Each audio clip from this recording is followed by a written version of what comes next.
Walk through a low stone arch and the modern world just stops. Not slowly, all at once. The moment the walls close around you on four sides. You are standing in a courtyard now. Above you there is only a square of open sky. And everything else, the worn cobbles, the leaded glass, the doors studded with black iron, belongs to the 1500s. Here is the trick no photograph shows you. From the road you see a wall. Step through that arch and the wall becomes a room with no roof, and the century closes over your head. England hid its finest 16th century spaces in the middle of its houses, where no later fashion could reach them. 10 courtyards. 10 places where you can stand, look up, and find nothing modern between you and the Tudor sky. We are not looking from the gate. We are going in. Most people meet these houses the wrong way. From the car park, from the postcard, from the front, where the architecture is trying its hardest to impress you. But a courtyard is a different kind of space, and it plays a different kind of trick. A facade faces the world. A courtyard turns its back on it. It was the working heart of the house, the space you could not tear out and rebuild without gutting everything that leaned on it. Which is exactly why, 500 years later, the courtyard is so often the most honest thing a house has left. So forget the front door. We are counting down 10 English courtyards where the 16th century simply never let go. We start in a Lincolnshire hall that fed 2 kings, and we end at the single most famous Tudor courtyard on earth. Keep watching, because the deeper we go, the less the present century is going to matter. Number 10. Gainsborough Old Hall, Lincolnshire. Begin somewhere quiet. A market town in North Lincolnshire. Ordinary streets, a supermarket, a bus stop. And then, tucked behind it all, a great black and white timber hall that looks like it wandered in from another century and forgot to leave. Gainsborough Old Hall was raised by Sir Thomas Burr in the second half of the 15th century. The surviving structures went up somewhere between about 1460 and the 1480s, which makes this the oldest thing on our list. And the one that reminds you the 16th century feeling was already old when the Tudors arrived. It is cared for today by English Heritage, and it is one of the best preserved timber-framed manor houses anywhere in the country. Step inside the yard. The ranges close around you on 3 sides. The great hall in the middle, 2 long wings reaching out to make the courtyard shape. This is a house built around its own inner space, and standing in it, you feel held rather than watched. Now the detail that stops people. 2 kings cross this ground. Richard III is traditionally said to have stayed here in the 1480s, when Burr was his loyal knight. And I will flag that one honestly, because no record of the exact menu or evening survives, so treat it as long-held tradition rather than paperwork. The second visit is documented.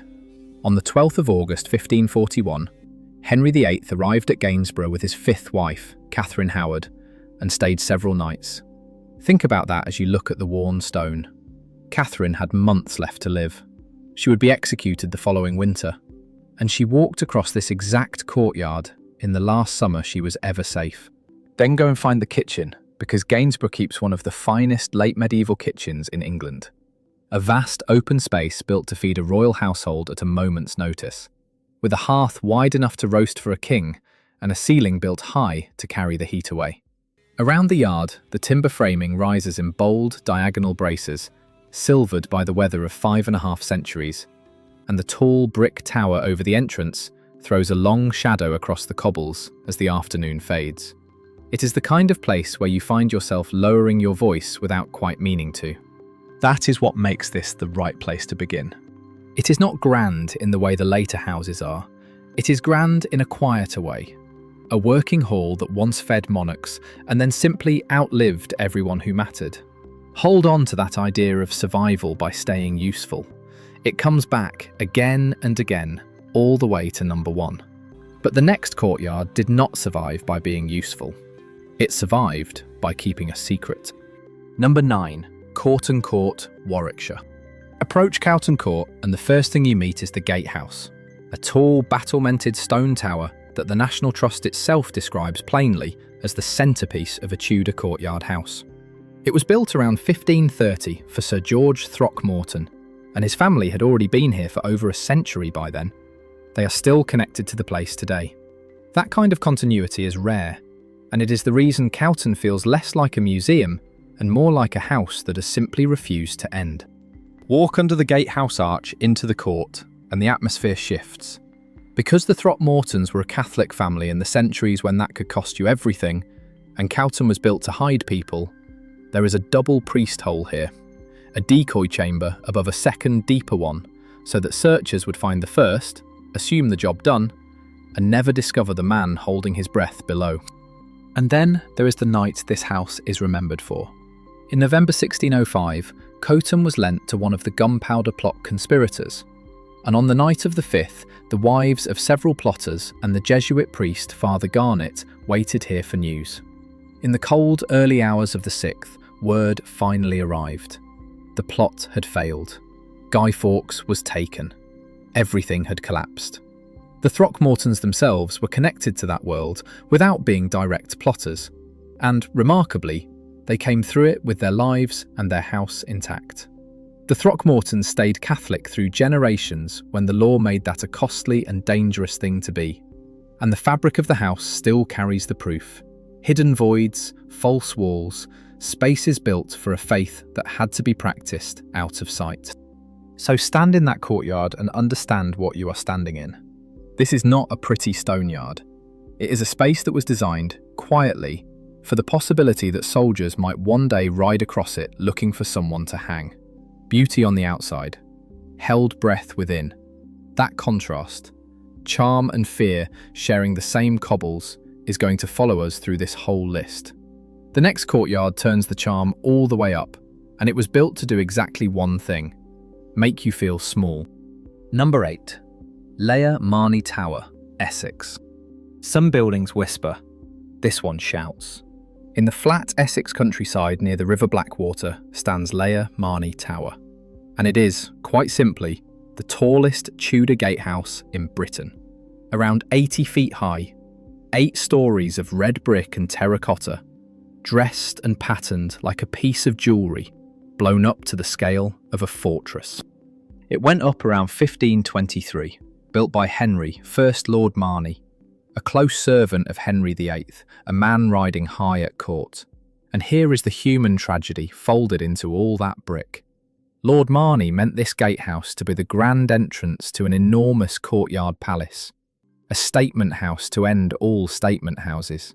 He died in 1523, almost as soon as it was begun. His son, John, carried on the work and died just 2 years later in 1525, with no male heir to finish it. The family line simply stopped. So what you are looking at is an ambition frozen in mid-sentence. The palace behind the gatehouse was never completed. The court it was meant to enclose was never fully raised. Climb the spiral stair to the top and the Essex countryside opens out for miles. And you realise the view was designed for a house and a dynasty that never arrived. That is what makes Layer Marney such a strange and moving place to stand. It is a doorway to nothing, a magnificent beginning with no middle and no end. The most ambitious Tudor entrance in England, guarding a courtyard that history left unfinished. And there is a lesson in it that points straight at the rest of this list. Grandeur on its own does not save a place. The courtyards that survived best were not always the proudest. Sometimes they were the ones a family clung to, generation after generation, and simply refused to let go of. That is the next one. Number 7. Kentwell Hall, Suffolk. Drive 3/4 of a mile along an avenue of lime trees in Long Melford, Suffolk, and Kentwell Hall reveals itself the way it was meant to, slowly, across water. This is one of the finest moated Tudor houses in England. Mellow red brick rising behind the most extensive moat in the county, its 2 long wings reaching almost to the water's edge to enclose a paved courtyard. Cross the low bridge, step into that court, and you find a cobbled Tudor rose laid into the ground beneath your feet. The house was built in stages by the Coughton family, mostly between about 1490 and the 1570s, and it is architecturally special for a simple reason. You can read the 16th century happening in its shape. It began as a medieval hall, and then those two long wings were added, one after another, turning it into an open courtyard house. The building itself is a diagram of how the Tudor world liked to live. Enclosed, inward-facing, gathered around its own private square. But here is why Kentwell earns its place, and why it feels like stepping into the 16th century more literally than almost anywhere else. For decades now, Kentwell has been the home of large-scale living history. Every year, its Tudor recreations fill these grounds with people in period dress, cooking, working, talking, playing, recreating everyday 16th century life. Its famous reenactments began in the late 1970s, after the current family rescued the near-derelict house in 1971. So on the right day, this is the one courtyard on the list where the past is not just standing still, it is walking around, wearing wool, and looking back at you. For a few weeks each midsummer, this yard fills with the smell of wood smoke and baking bread, with the clink of a blacksmith's hammer and the chatter of people who have agreed, for a little while, to belong to another century entirely. One honest note, because it matters. Kentwell's interior has been heavily restored over the years, including after a fire in the 19th century. So what you see indoors is a loving reconstruction as much as an original survival. But the shape of the place, the moat, the brick, the enclosed court, that is genuinely Tudor. And standing in it while a costumed blacksmith works a few feet away is the closest thing to time travel a family day out can offer. Living history is a wonderful thing, but it is still, in the end, a performance. The next three courtyards never had to pretend, because the 16th century never actually left them. And the first of the three might be the largest of all. Number 6, Knole, Kent. Some houses are buildings. Knole in Kent is closer to a small stone town. It is one of the largest houses in England, sprawling across roughly 4 acres of roofline near Sevenoaks. And it does not have a courtyard. It has 7 of them. You do not enter Knole so much as pass through it in stages. A great gatehouse opens into the first big court called Green Court. Wide, grey, austere, ringed by high walls. Then a second gatehouse leads you deeper, into Stone Court, more enclosed and more intimate. The inner sanctum around which the main staterooms are arranged. Moving from one to the next, you feel the house pulling you inward, court by court, further from the outside world with every arch. Now, you will hear a famous claim about Knole, that it is a calendar house, built with 365 rooms for the days of the year, 52 staircases for the weeks, 12 entrances for the months, and 7 courtyards for the days of the week. It is a lovely idea. It is also, according to the National Trust who care for the house, a myth. One enthusiastically spread over the years, not a design anyone actually built to. The house grew in fits and stages across centuries. It holds something closer to 400 rooms. So enjoy the story, but hold it as a story. What is true, and genuinely rare, is those 7 courtyards. Knole began as an archbishop's palace in the mid-15th century, was taken into royal hands by Henry VIII in 1538, and eventually passed to the Sackville family, who have been connected with it since the early 1600s and live in part of it still. Elizabethan and early Stuart craftsmen filled it with panelling, plasterwork and furniture, much of which survives in place. And the effect of walking those courts, grey stone under an open sky, leopards carved along the roofline, the deer park pressing in beyond the walls, is of a scale that simply overwhelms you. The light in these courts is grey and even, thrown back off acres of pale stone, and the sound changes as you move from Green Court into Stone Court, the noise of the outside world dropping away with each gate, until all you can hear is your own footsteps and, somewhere past the walls, the deer. It is less like touring a house than being slowly swallowed by one. Scale impresses. But scale is not what makes a courtyard feel like 1550. The final courtyard survived by something rarer than size. The next one survives by refusing, very slowly, to stand up straight. Number 5, Little Moreton Hall, Cheshire. If a child drew a haunted house, they would draw Little Moreton Hall. Nothing here is straight. In the Cheshire countryside stands a black and white timber-framed manor that leans, sags and buckles as if the whole thing had been built out of warm wax and left too long in the sun. And at its centre is a cobbled courtyard, ringed on every side by that drunken, dizzying timber. It was built in stages by the Moreton family across roughly a century, from about 1504 to 1610, and it then stayed in that one family for something close to 450 years. Stand in the middle of the court and turn slowly, and you will not find a single true vertical. The upper stories lean out over your head. The window bands ripple. The whole enclosure tilts and wanders, and yet it has held this impossible pose for 400 years and simply refused to fall. One thing to clear up, because the house half invites to confusion. That bold black and white paint scheme everyone photographs is not original. It is largely a Victorian fashion, applied long after the Tudors. In the 16th century, the timbers would have weathered to a softer, greyer, more silvery tone. But the wonkiness is not decoration, and it is not fashion. It is real, and it is structural, caused in large part by a heavy gallery added along the top of the house without enough support beneath it. The building has been quietly groaning under its own ambition ever since. Look closely at the timbers as you cross the court and you will find something else. Sets of scratched lines and compass-drawn circles cut into the wood. These are witch marks. Marks that people genuinely scored into their homes in that era in the hope of turning away evil. Not decoration. Fear, carved into the fabric of the house by hands that lived in a world we have almost entirely lost. Little Moreton Hall should have collapsed centuries ago. It hasn't.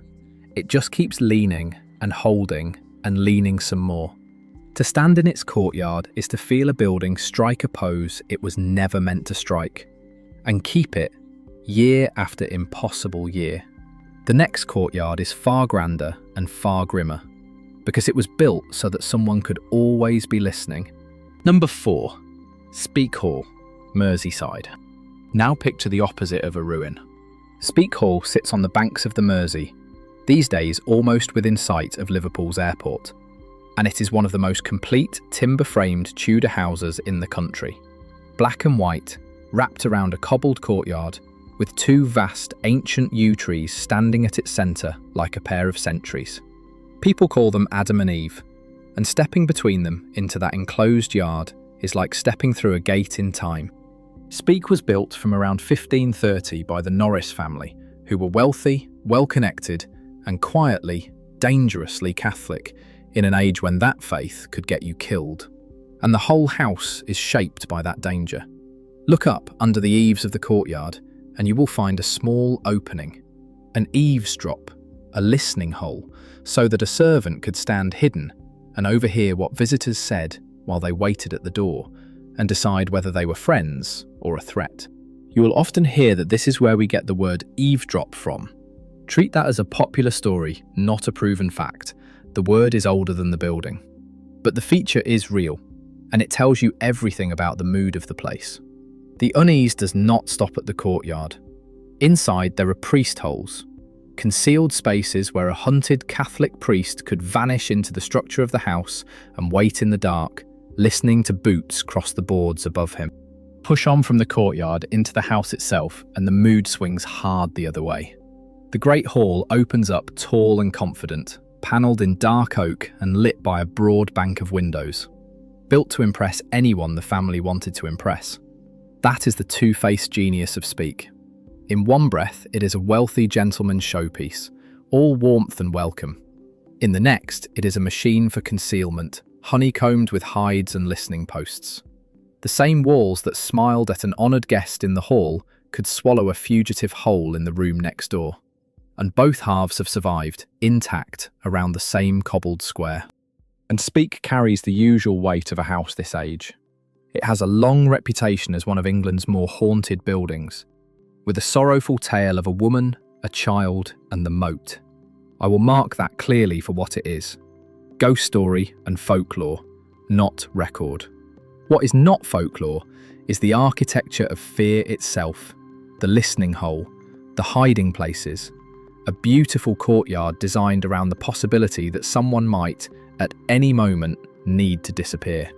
Stand between the two U's in the quiet of that cobbled square, and it is almost impossible to believe the runways are so close. The 16th century closes over you completely. But the next courtyard does something even Speke cannot. It survived by being forgotten for 200 years. Number 3. Haddon Hall, Derbyshire. Above the River Wye in Derbyshire stands Haddon Hall, and to understand why it feels the way it feels, you have to understand what almost never happened to it. Nothing.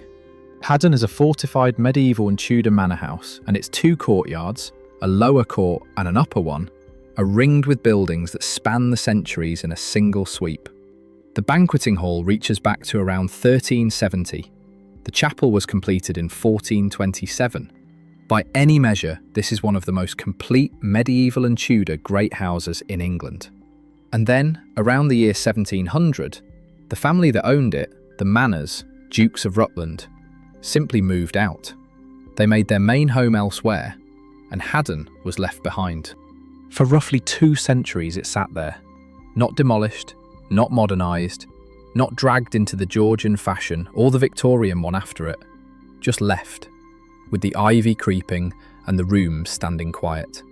That neglect was the greatest gift the house could have received, because while the rest of England was ripping out its old interiors and rebuilding in whatever style was current, Haddon slept.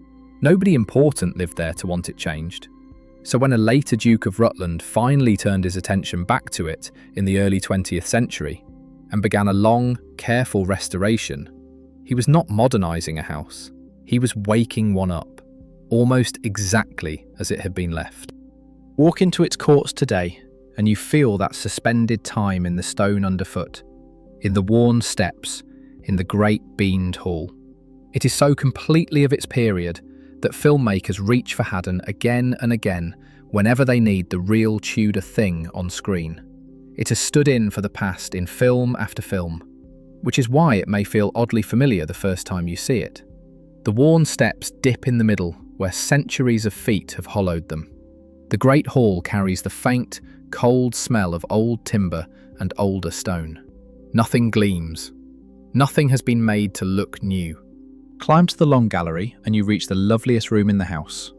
Well over 100 feet of panelling and diamond-paned glass. Each little pane set at a slightly different angle so that daylight breaks across the floor in a soft, shifting glitter. Outside, the gardens fall away toward the river in terraces of stone steps and balustrades. Small wonder the cameras keep coming back. Haddon has doubled for the past in production after production, from Jane Eyre to Pride and Prejudice, precisely because there is almost nothing here that a set dresser needs to hide. Here is the argument this whole video has been quietly building toward, and Haddon is the proof of it. These courtyards did not survive because England decided to treasure them. A courtyard is the one part of a house you cannot modernise without destroying everything around it. So while the rooms were gutted and rebuilt for every passing fashion, the yard in the middle stayed 16th century almost by default. Haddon took that logic to its extreme. It survived by being overlooked so completely that there was nothing left to overlook it into fashion. The best preserved past, it turns out, is usually the forgotten past. You will also hear a famous tale here, that a daughter of the house, Dorothy Vernon, once fled a ball and eloped into the night down these very steps. It is a wonderful story. It is also a romantic legend that grew up in the 19th century, retold in novels and plays. The marriage was real. The midnight escape is storytelling. Enjoy it as such. 2 courtyards remain. And unlike Haddon, they did not survive by being forgotten. They survived by being too important for anyone to dare touch. The first was built by a cardinal, for himself. Number 2. Tom Quad, Christ Church, Oxford. Step through the gate on St Aldate's in Oxford, and the ground simply opens out in front of you.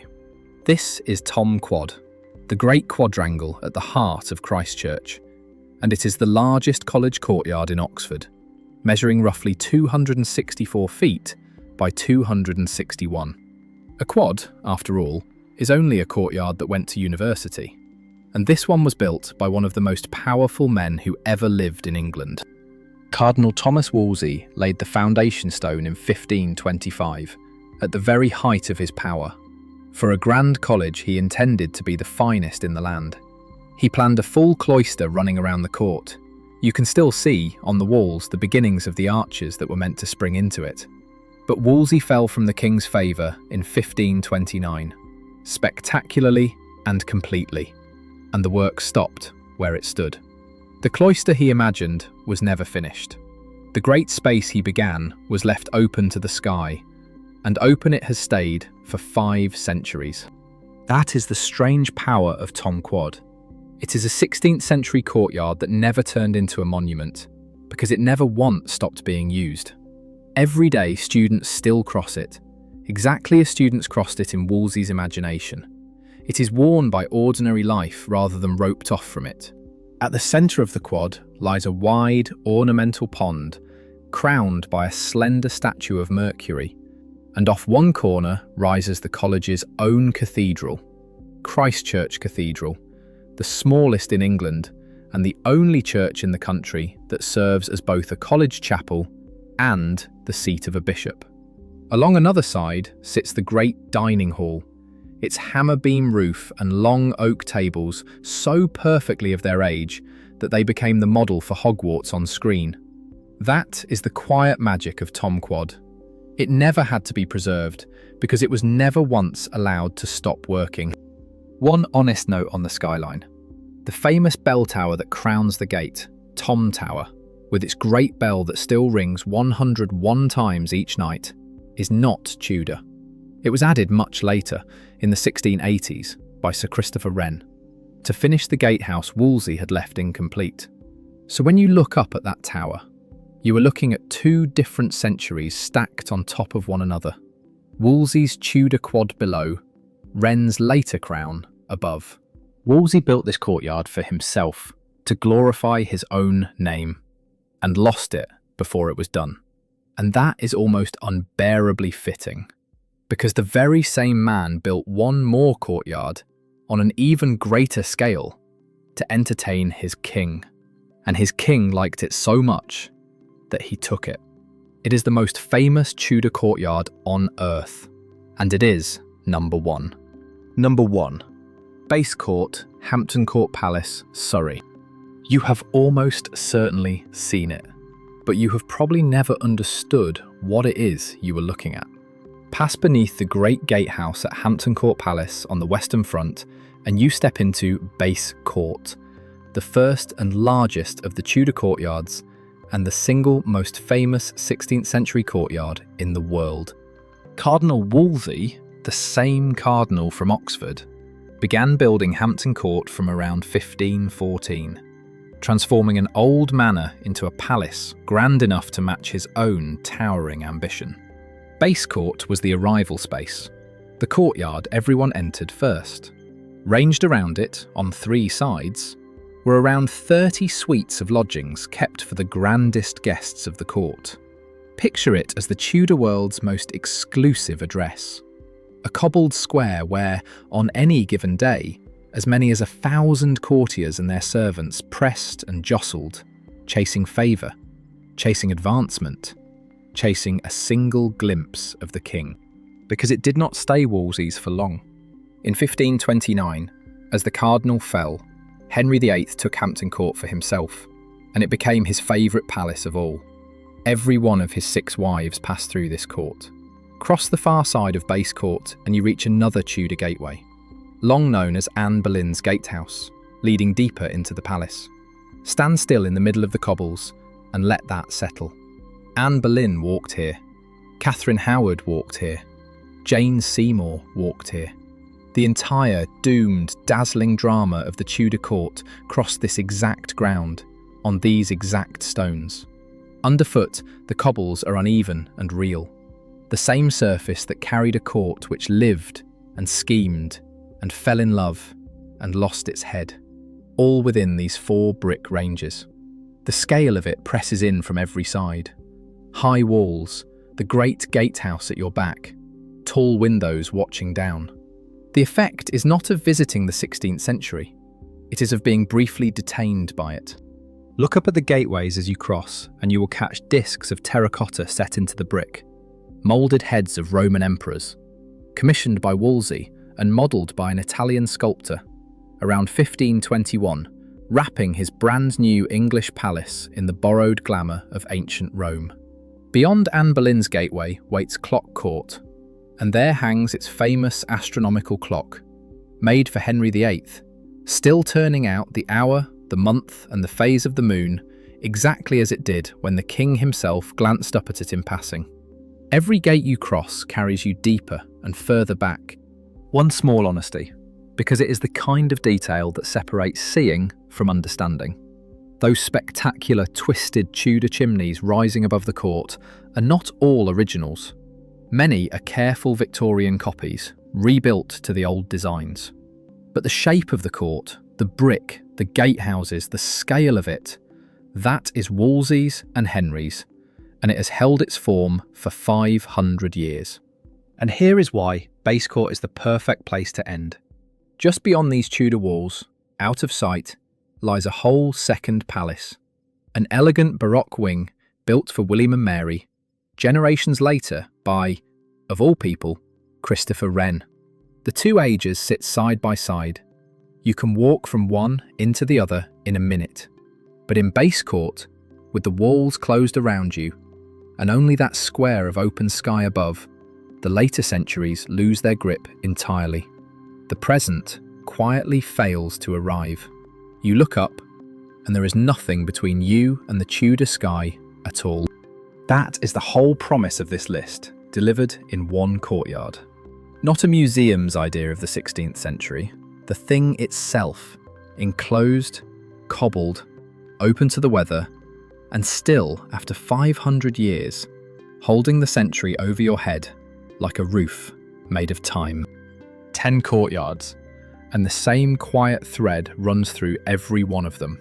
Gainsborough survived by staying useful, feeding kings and then outliving them. Courtyards survived by keeping its secrets. Little Moreton survived by one family clinging to it for centuries. Haddon survived by being forgotten so completely that fashion never found it. And Base Court survived because it was too magnificent and too royal for anyone to dare tear down. None of them lasted because England set out to protect them. They lasted because a courtyard is the hardest part of a house to change. It is the still centre that everything else leans on. The one space you cannot modernise without pulling the whole building down around it. Every age that arrived with money arrived with demolition. The medieval torn out for the Tudor for the Georgian for the Victorian. The rooms that made it through were rarely the cherished ones. They were the ones nobody could figure out how to destroy. And that is why the truest 16th century left in England is not on a facade or in a display case.